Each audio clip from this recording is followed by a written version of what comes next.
पण आज पुणे हे गुंडांचं शहर म्हणून ओळखलं जातं. गुंड टोळ्यांचं.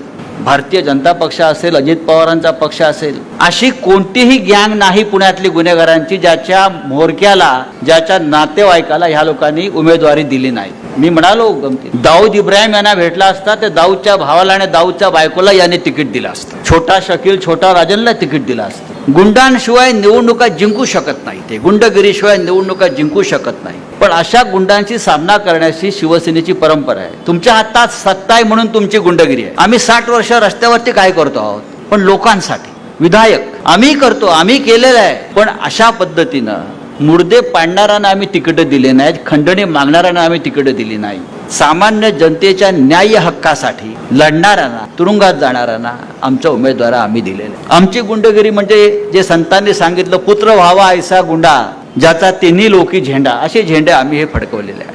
पण अजित पवार असतील, भारतीय जनता पक्ष असेल, हे फक्त पुण्यात नाही तर संपूर्ण महाराष्ट्रामध्ये, संपूर्ण देशामध्ये चोर, डाकू, गुंड, बलात्कारी यांना काय ह्या छंद जडलाय भारतीय जनता पक्षाला, अजित पवारांना मला माहित नाही.